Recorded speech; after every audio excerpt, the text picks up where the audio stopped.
un poids s'installe doucement, n'est-ce pas? Au début, c'est discret, une légère indifférence pour ce qui, jadis, faisait vibrer votre cœur. Puis, ce poids s'alourdit, s'étend comme un brouillard sur vos journées. Le rire devient forcé, l'enthousiasme s'évanouit avant même de naître. Vous vous surprenez à murmurer. Qu'est-ce qui va pas chez moi? C'est pas juste de la fatigue, ni les hauts et bas habituels des émotions. C'est plus profond, plus sournois, une sorte d'écho vide qui murmure que plus rien n'a de saveur. La vie se transforme en une boucle monotone, les jours se fondent les uns dans les autres. Mais si c'était pas un échec, ni une faiblesse, et si c'était un appel, un signal de votre âme vous invitant à plonger sous la surface des routines, des distractions, des zones de confort pour découvrir des vérités enfouies, car sous cette torpeur se cache une vérité puissante, une vérité qui, si vous l'explorez, peut non seulement ramener la joie, mais bouleverser votre façon de vivre. Il existe en vous une part secrète, enfouie sous les couches du quotidien, des attentes et des peurs, Carl Jung l'appelait l'ombre, ces fragments de votre être que vous rejetez, niez ou cachez. Ce ne sont pas de simples pensées fugaces, mais les vérités muettes de votre âme, des parts de vous qui réclament d'être reconnues, mais que vous avez et longtemps réduites au silence. Cette ombre n'est pas votre ennemi, elle ne guette pas pour vous nuire, mais pour vous protéger, en vous maintenant dans les limites de ce qui vous est familier. Quand la joie s'efface, quand la vie semble vide, c'est souvent le signe que l'ombre demande à être vue. L'apathie, l'absence de plaisir, l'agitation, ce sont des signaux, des invitations à regarder en vous et à dévoiler ce que vous avez dissimulé. Mais affronter cette ombre n'est pas simple. Cela exige une honnêteté brute, une plongée dans vos peurs, vos blessures et les récits que vous portez depuis des années. Pourtant, comme Jung l'enseigne, cette confrontation n'est pas une destruction, mais une ouverture. C'est en intégrant cette ombre que vous retrouvez vitalité et plénitude. Le vide commence à se dissiper, remplacé par une compréhension profonde de qui vous êtes vraiment. Alors, une question persiste.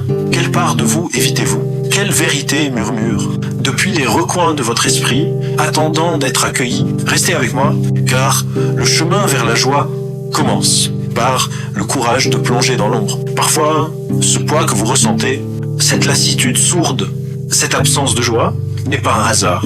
C'est une défense, un mur érigé par votre esprit, pour vous protéger d'une vérité plus profonde, quelque chose qu'il juge trop lourd à affronter. La torpeur émotionnelle surgit souvent comme un moyen de faire face à une douleur non résolue, à un traumatisme, ou même des désirs refoulés. Dans son élan protecteur, votre esprit engourdit les parties de vous qui aspirent à la connexion, à l'exaltation, au sens. Vous pensez peu être « je suis juste fatigué » ou « j'ai dépassé tout ça ». Mais sous ces pensées superficielles se trouve une vérité plus profonde. L'évitement de l'inconfort, peur de l'échec, douleur des rejets passés, culpabilité de vouloir plus. Ces émotions non examinées façonnent discrètement votre expérience. Mais voici le paradoxe. Cette torpeur qui vous protège vous emprisonne aussi. Elle atténue non seulement la douleur, mais aussi la joie. Et bien qu'elle semble sécurisante, c'est un confort illusoire, un cycle qui vous déconnecte de vous-même et du monde. Pour vous libérer, il faut accepter de ressentir l'inconfort, de vous pencher sur la vulnérabilité que vous avez fui. Et en le faisant, quelque chose change, la torpeur s'estompe et à sa place émerge une clarté qui révèle le chemin à suivre, un chemin où la joie n'est plus une sensation fugace, mais un état d'être profondément enraciné. Mais d'abord, explorons une autre couche. La manière dont le monde autour de nous alimente ce cycle de déconnexion. Dans un monde qui va trop vite pour être suivi, il n'est pas surprenant que tant d'entre nous se sentent coupés de la joie. La vie moderne, avec ses notifications incessantes, ses échéances, ses attentes sociales, crée une tempête parfaite de distraction et d'insatisfaction. On nous a appris à chercher le bonheur à l'extérieur, dans les réussites, les possessions ou la validation des autres. Mais cette quête mène souvent à un vide plutôt qu'à l'épanouissement. Eckhart Tolle parle du corps de souffrance, une énergie collective nourrie par l'ego, la comparaison et le besoin insatiable de plus. Les réseaux sociaux amplifient cela, montrant des vies idéalisées qui nous font croire que nous sommes en retard, même quand ce n'est pas le cas.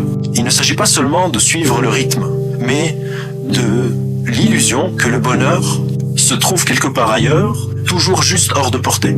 Mais voici la vérité. La joie que nous cherchons ne se trouve pas dans le monde extérieur. C'est un travail intérieur, un reflet de notre lien avec l'instant présent. La vie moderne nous pousse à nous engourdir, à combler le vide avec des plaisirs éphémères. Mais plus nous cherchons à l'extérieur, plus nous nous éloignons de la source, de la véritable plénitude. Alors, comment rompre ce cycle ? Comment passer du chaos extérieur à la paix intérieure ? La réponse réside dans un retour à ce que nous avons oublié, le pouvoir de l'instant présent et la quiétude intérieure. Explorons comment renouer avec cela et redécouvrir la joie qui a toujours été là. En attente, la joie n'est pas quelque chose que l'on chasse, c'est quelque chose que l'on accueille. Dans la quiétude de l'instant présent se trouve la porte vers un épanouissement durable. Pourtant, la vie moderne nous a conditionnés à regarder ailleurs, nous distrayant de l'unique lieu où la joie véritable existe. Ici et maintenant, Thich Nhat Hanh nous rappelle, l'instant présent est rempli de joie et de bonheur. Si vous êtes attentif, vous le verrez. Mais pour retrouver cette joie, il faut réapprendre à être présent. Cela signifie ralentir, faire taire le bruit et se reconnecter au moment simple, souvent négligé. La chaleur du soleil sur votre peau, le son d'un rire, le rythme de votre souffle. Il ne s'agit pas d'ignorer vos défis ou de nier vos émotions, mais de les accueillir pleinement. En étant présent, vous créez un espace pour les hauts et les bas, les laissant coexister sans jugement. Avec le temps, cette pratique reconfigure votre esprit, vous aidant à trouver de la beauté dans l'ordinaire et du sens dans le banal. Mais la présence n'est qu'un début. La joie n'est pas une destination. C'est un voyage, une série de choix intentionnels alignés sur vos vérités les plus profondes. L'étape suivante consiste à cultiver une vie où la joie devient non seulement une expérience passagère, mais une fondation pour votre façon de vivre. La joie ne dépend pas de ce qui vous arrive, mais de la manière dont vous choisissez d'y répondre. Un état d'esprit joyeux n'est pas un hasard, c'est une pratique, une manière de reformuler les récits que vous vous racontez et de recentrer votre attention sur ce qui compte vraiment. Cette pratique commence par une prise de conscience. Vos pensées sont-elles remplies de gratitude, de curiosité, d'espoir, ou penchent-elles vers la peur, le jugement, la rareté ? Bob Proctor nous rappelle, ce à quoi vous pensez, vous l'attirez. Les mots et croyances que vous portez façonnent votre réalité. En choisissant consciemment des pensées positives, vous invitez plus de joie dans votre vie. Cela ne signifie pas ignorer les défis ou forcer une positivité artificielle. Il s'agit de trouver la joie au cœur de l'imperfection, de savourer les petites victoires, d'apprécier les moments de calme et d'embrasser les leçons des épreuves. La gratitude devient votre ancre, un rappel qu'il y a toujours quelque chose à chérir, même dans les moments les plus sombres. Mais cultiver la joie demande aussi de l'action. Il s'agit d'aligner vos choix, vos habitudes, vos relations avec ce qui fait vibrer votre âme.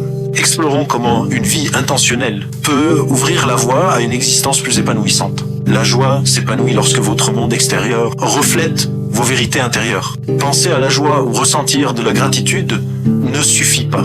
Il faut activement créer une vie qui soutient et amplifie ces sentiments. Cela signifie évaluer vos habitudes, vos relations, vos routines quotidiennes pour s'assurer qu'elles sont en phase avec ce qui vous apporte réellement de la joie. Parfois, cet alignement demande des choix difficiles. Se détacher d'environnements toxiques, s'éloigner de relations épuisantes, dire non à des obligations qui ne vous servent plus. Il s'agit de faire de la place pour ce qui compte le plus. Michael Singer décrit ce processus comme un abandon au flux de la vie en suivant les chemins qui vous élèvent plutôt que de vous restreindre. Il ne s'agit pas de perfection ou d'effacer les luttes, mais de concevoir intentionnellement une vie qui nourrit votre âme. Entourez-vous de personnes qui vous inspirent, engagez-vous dans des activités qui vous font perdre la notion du temps et faites du soin de vous une priorité, un acte de respect envers vous-même.